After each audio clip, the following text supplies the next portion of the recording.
या खुशीमध्ये घेतलं। दिवाळीचा सण आला तर कपडे तुला घेतले, पण बापाच्या अंगावरचं बनेल फाटलेलंच होतं।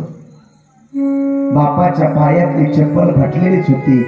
त्याला दाढी करायला साबण नव्हतं दादा, त्याने पाणी लावून दाढी केली।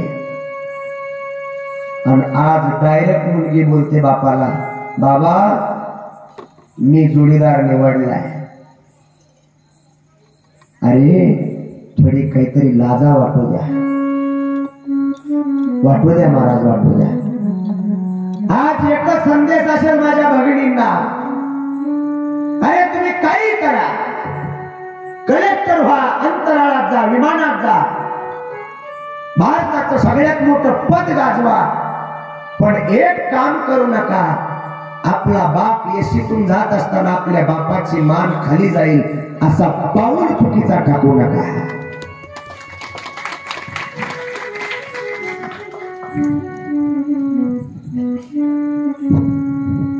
मी सुद्धा एका बहिणीचा भाऊ आहे, मला सुद्धा एक मुलगी आहे।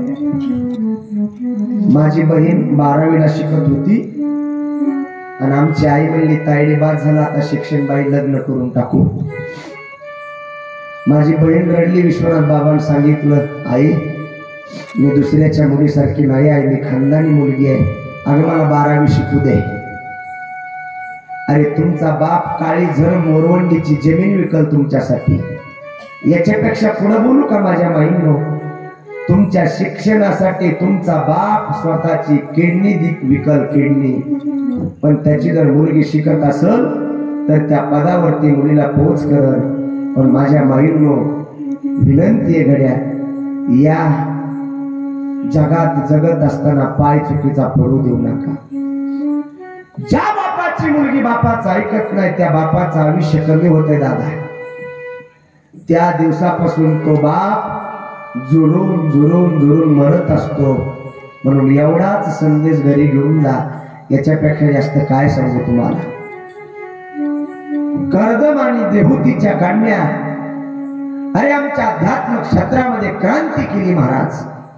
अरुंधती कर्दमाची मुलगी, आत्रीची अनुसया कर्दमाची मुलगी, काय क्रांती केली।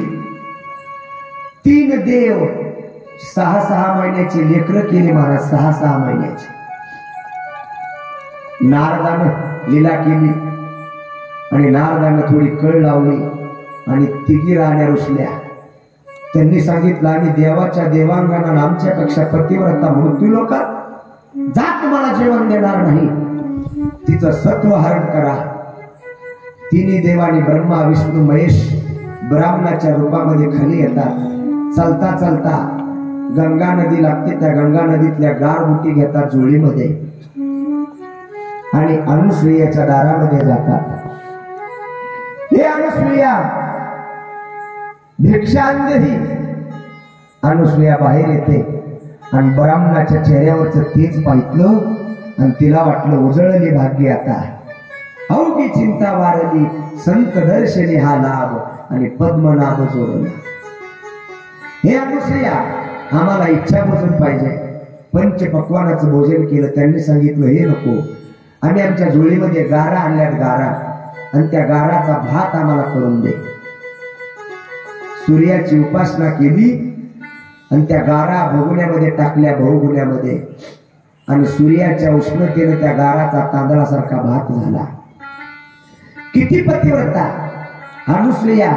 इकडून जाताना साळ पेरत जायची आणि तिकडून येताना साळ कापीत यावी, साळ तांदळाची। काय पतिव्रता असेल, म्हणजे रोजची रोज तांदळ खायला ताजा असायचा आश्रमातल्या शिष्यांना। त्यांनी सांगितलं, आम्हाला असलं अन्न पाहिजे जे अन्न शिजवलेलं नाही, आणि ते अन्न देत असताना नग्न अवस्थेमध्ये आम्हाला वाढायचं। किती मोठा प्रसंग आहे महाराज। अनुसूयानं आता आपल्या पतिदेवाची विनंती केली। पतिदेव आले, कमंडलूतलं पाणी घेतलं आणि त्या 3 देवाच्या अंगावरती टाकलं। ब्रह्मा विष्णू महेश 6-6 महिन्याची लेकरं झाली। मग 6 महिन्याच्या लेकराला पाजण्याकरता माईला लाज नसते, आणि मग त्या अनुसयेनं स्तनपान केलं, कारण का त्यांचा पण होता न शिजवलेलं अन्न, आणि ते अन्न निर्वस्त्रावस्थेत द्यायचं. ते अन्न म्हणजे दूध आहे. अनेक दिवस निघून गेले. पार्वती म्हणली आमचं गेलंय गिरायक अजून आलंच नाही. कुणी